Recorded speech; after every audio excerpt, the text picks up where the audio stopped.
Bengali solution YouTube চ্যানেলে তোমাদের সকলকে স্বাগতম। আশা করি তোমরা সকলে খুব ভালো আছো।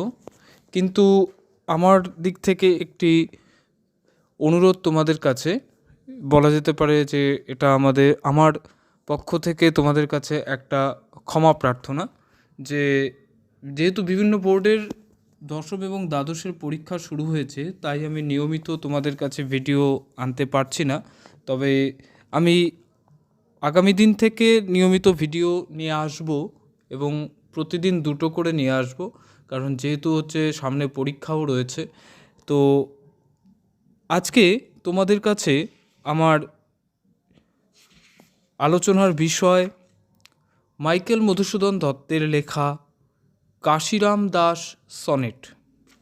তো আমি এর আগেও তোমাদের যে কাশিরাম দাসের মাইকেল মধুসূদন দত্তের সনেট নিয়ে আলোচনা করেছিলাম, একটি ক্লাস দেওয়া রয়েছে, দেখবে আমার চ্যানেলে।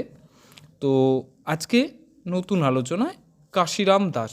যেহেতু আমি প্রথম থেকেই, তোমরা আমার ভিডিও দেখে আশা করি বুঝতে পারছো যে আমি বেশি যে আলোচনা বা অপ্রয়োজনীয় কথা দিয়ে ভিডিওর দৈর্ঘ্য বাড়াবো না।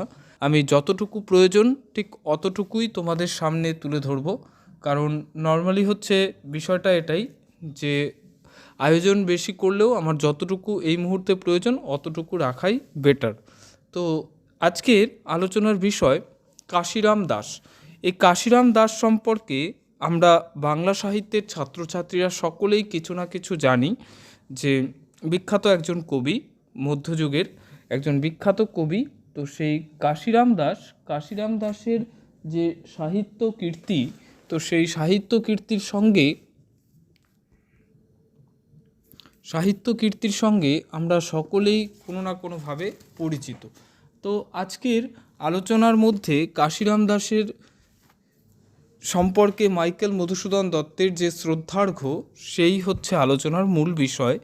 দেখো কি রয়েছে: চন্দ্রচূড় জটাজালে আছিলা যেমতি জাহ্নবী, ভারত রস ঋষি দ্বৈপায়ন, ঢালি সংস্কৃত হ্রদে রাখিলা তেমনি, তৃষ্ণায় আকুল বঙ্গ করিত রোদন, কঠোরে গঙ্গায় পুজি ভগীরথ ব্রতী, সুধন্য তাপস ভবে নরকুলধন, সগর বংশের কথা সাধিলা মুকতি, পবিত্রিলা আনিমায়ে এ তিন ভুবন, সেই রূপে ভাষাপথ খননি সবলে, ভারত রসের স্রোত আনিয়াছ তুমি, জুড়াতে গৌড়ের তৃষা সেরিমল জলে, নারীবে শোধিতে ধার কভু গৌরভূমি, মহাভারতের কথা অমৃত সমান, হে কাশী কবিশ দলে তুমি পুণ্যবান।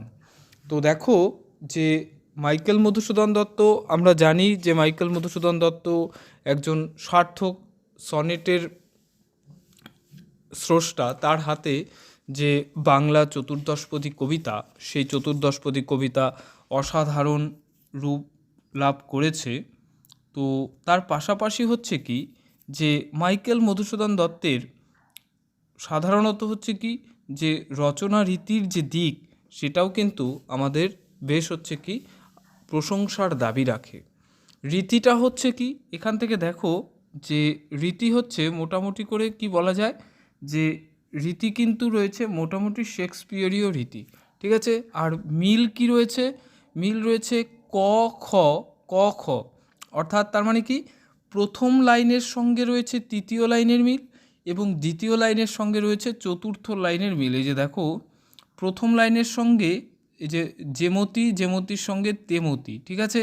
আবার কি, আবার যে এখানে দেখো যে কি রয়েছে, দ্বৈপায়ন। এই যে দেখো, এখানে রয়েছে দ্বৈপায়ন, তারপরে রয়েছে রোদন, অর্থাৎ কি, ন আর নয়ের মধ্যে মিল, আর এখানে যেমতি তেমতি তি-এর মধ্যে মিল, ঠিক আছে। এরপরে চলে যাও, কি রয়েছে দেখো, কঠোর গঙ্গায় পুজি ভগীরথ ব্রতী। তার মানে কি,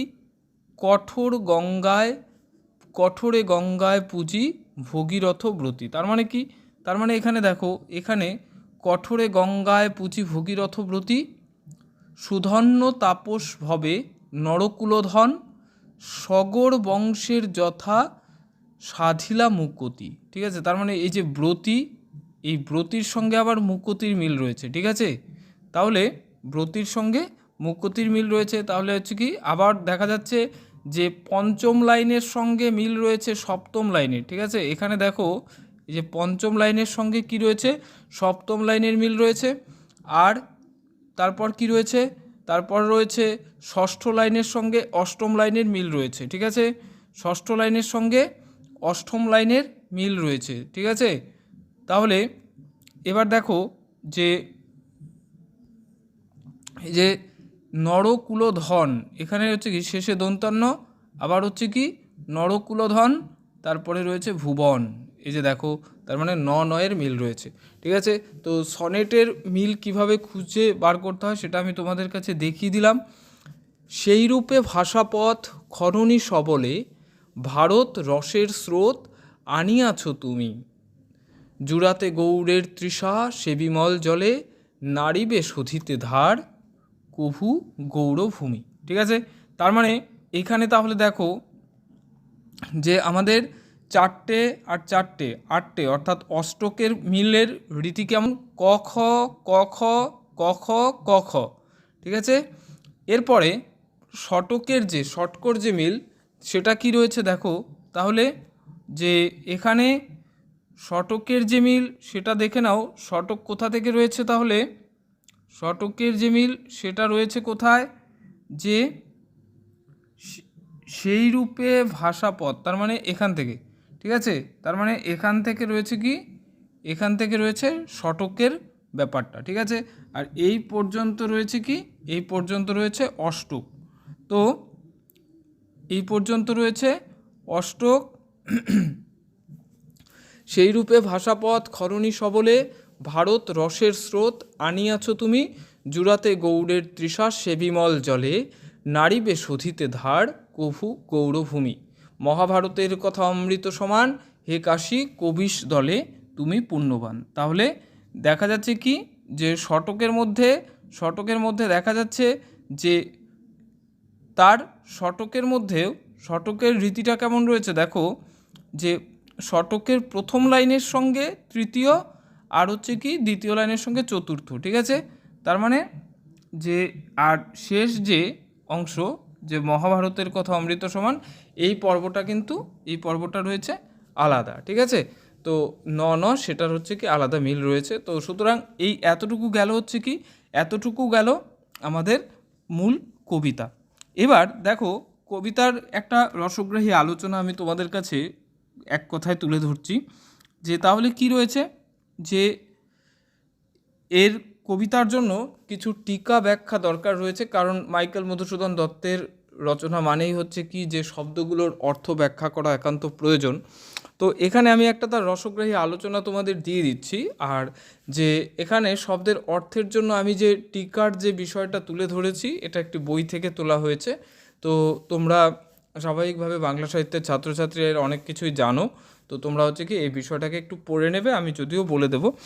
দেখো আসলে কি যে এখানে কাশিরাম দাসের একটু পরিচয় দরকার রয়েছে। যে কৃষ্ণদ্বৈপায়ন ব্যাসদেব, আমরা জানি যে সংস্কৃত ভাষায় তিনি মহাভারতের রচনা করেছেন।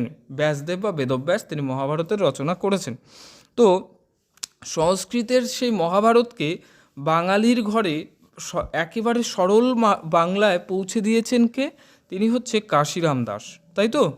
সংস্কৃত মহাভারত বাংলা ভাষায় একেবারে সরল পদ্যে অনুবাদ করেছেন কাশিরাম দাস হচ্ছে কি, যারা মহাভারতের অনুবাদ করেছেন তার মধ্যে তার অনুবাদ শ্রেষ্ঠ অনুবাদ।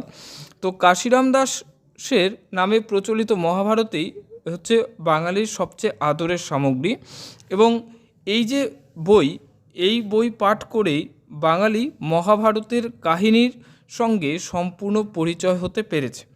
আসলে কি প্রসঙ্গত বলা যায় যে কাশিরাম দাসের মহাভারত মধুসূদনেরও কিন্তু ভীষণ প্রিয় ছিল। যতগুলি কবি প্রশস্তি মধুসূদন রচনা করেছেন তার মধ্যে কি যে দেখবে মধুসূদন কৃত্তিবাস ওঝাকে নিয়েও লিখেছেন, ঠিক আছে। তারপর হচ্ছে কি তার যে বন্ধু, ঠিক আছে, বিদ্যাসাগর, তাকে নিয়েও লিখেছেন, ঠিক আছে। তো যাই হোক, তো যতগুলি কবি প্রশস্তি মধুসূদন রচনা করেছেন তার মধ্যে কিন্তু এই কবিতাটিও হচ্ছে বেশ প্রশংসনীয়। তার যে তার হচ্ছে কি একটি উপমাতে কবির মনোভাব সুন্দরভাবে ব্যক্ত হয়েছে। কাশিরাম দাস বঙ্গভাষার মহাভারতের পূর্ণ কাহিনী রচনা করে সংস্কৃত ভাষায় অনভিজ্ঞ এই যে বঙ্গবাসীর হচ্ছে কি মানস তৃষ্ণা দূর করেছেন। অর্থাৎ কি, যে মহাভারতের সেই যে জটিল কাহিনী, সেই জটিল কাহিনীকে সরল বাংলায় সকলের কাছে তিনি বাঙালির কাছে পৌঁছে দিয়েছেন। আর তাই হচ্ছে কি কবি মাইকেল মধুসূদন দত্ত এখানে তার প্রশংসা করেছেন। তাহার কীর্তি কঠোরব্রতী ভগীরথের, ঠিক আছে। অর্থাৎ কি, যে কাশিরাম দাস যে কাজটা করেছেন সেটা হচ্ছে ভগীরথের কাজ। যে ভগীরথ হচ্ছে কি, যে গঙ্গার বন্ধন মুক্তি ঘটিয়েছিল। তো তাহার কীর্তি কঠোরব্রতী ভগীরথের, এবং কি মানুষের মধ্যে দুর্লভ স্বর্গের মন্দাকিনী ধারাকে মর্তে আনয়ন করেছেন কে, এই কাশিরাম দাস। অর্থাৎ স্বর্গের জাহ্নবীকে যে মুক্তি দিয়েছে, তো তেমনই হচ্ছে কি কাশিরাম দাস হচ্ছে মহাভারতের কাহিনীকে বাঙালির কাছে মুক্তি দিয়েছেন। কাশিরাম দাসের কীর্তিকে পৌরাণিক যুগের এক বিশ্ব হৃতব্রতী তপস্যার সঙ্গেই তুলনা করেছেন মধুসূদন এখানে। আসলে কি, যে রচনাটি মধুসূদনের একটা অনন্য সৃষ্টি, এতে কোনো সন্দেহ নেই। তার হাতে যে সনেট কতটা প্রাণ পেয়েছে তা আমরা এই কবিতার থেকেই বুঝতে পারি। কবির হৃদয়ের যে গভীর শ্রদ্ধা কাশিরাম দাসের প্রতি, তা এখানে কিন্তু প্রমাণ হয়েছে। এবং কি, যে তার সনেট রচনার যে সনেটের ক্ষেত্রে তার যে অবয়বের যে নিয়ম, সেই নিয়মটাও কিন্তু তিনি সুন্দরভাবে এখানে পালন করেছেন। তো এই দেখো, পুরো কবিতার মধ্যে আমি বিষয়গুলো বলে দিলাম। তো এবার হচ্ছে কি, এবার একটু শব্দার্থ তোমাদের কাছে তুলে ধরছি। যে শব্দার্থের বিষয়টা কি রয়েছে একটু দেখে নাও তোমরা। যে চন্দ্রচূড় আসলে কি, চন্দ্রচূড় আসলে যে যার মাথায় চন্দ্র থাকে, অর্থাৎ যার মস্তকে চন্দ্র থাকে। তো এখানে চন্দ্র কার মাথায় থাকে আমরা জানি, স্বাভাবিকভাবে হচ্ছে দেবাদিদেব মহাদেবের মাথায় চন্দ্র থাকে। এরপরেই কি রয়েছে, জাহ্নবী হচ্ছে স্বর্গের গঙ্গার এক নাম হচ্ছে জাহ্নবী। চন্দ্রচূড় জটাজালে আছিল, ঠিক আছে। অর্থাৎ কি, আছিলা যেমতি, চন্দ্রচূড় জটাজালে আছিলা যেমতি, অর্থাৎ কি গঙ্গা স্বর্গ থেকে মর্তে অবতরণ করার সময় হচ্ছে কি শিবের জটায় নিপতিত হন, এবং কি শিব তাহার হচ্ছে স্রোতবেগ আপনার জটায় সংবরণ করে রেখেছিলেন। তাহলে এই হচ্ছে তার প্রথম পংক্তির অর্থ, ঠিক আছে। এরপরেই কি রয়েছে দেখো, যে ভারত রস, ঠিক আছে। তো মহাভারত কাব্যের রস, ভারত রস বলতে এখানে কিসের অর্থ বোঝানো হয়েছে? ভারত রস বলতে এখানে মহাভারত কাব্যের রসের কথা বলা হয়েছে। দ্বৈপায়ন, তো যে ব্যাসদেবের কথা বলা হয়েছে, দ্বৈপায়ন, কৃষ্ণ দ্বৈপায়ন ব্যাসদেব। তো পরাশর মুনির ঔরসে, ঠিক আছে, সত্যবতীর গর্ভজাত সন্তান হচ্ছে এই ব্যাসদেব। তো তার পিতা হচ্ছে পরাশর। তো সন্তান দ্বীপে জন্মগ্রহণ করেছিলেন বলেই তার দ্বৈপায়ন নাম। সংস্কৃত হ্রদে গতিহীন, অর্থাৎ কি সংস্কৃত হ্রদে গতিহীন বলতে কি, যে সংস্কৃত ভাষা, সেই হচ্ছে কি যে জটিলতার মধ্যে আবদ্ধ, সেই ভাষার কথা বলেছেন। হ্রদের স্থির জল সংস্কৃত ভাষার গতিহীনতাকে বুঝিয়েছে। অর্থাৎ কি সংস্কৃত ভাষার মধ্যে যে একটা জটিলতা রয়েছে, বোধগম্যতা বা বোঝার ক্ষেত্রে যে একটা আড়ষ্টতা রয়েছে, সেই ব্যাপারটিকে এখানে মধুসূদন তুলে ধরেছেন। তৃষ্ণায় আকুল, ঠিক আছে। মহাভারতের রস আস্বাদন করতে না পারার জন্য যে বাঙালির হৃদয়ে কি রয়েছে, এই বইটাকে পড়তে না পারার জন্য তাদের হৃদয়ে একটা হচ্ছে কি বইটার প্রতি আকর্ষণ রয়েছে। তো এখানেও সেই কথাটাই বলেছে।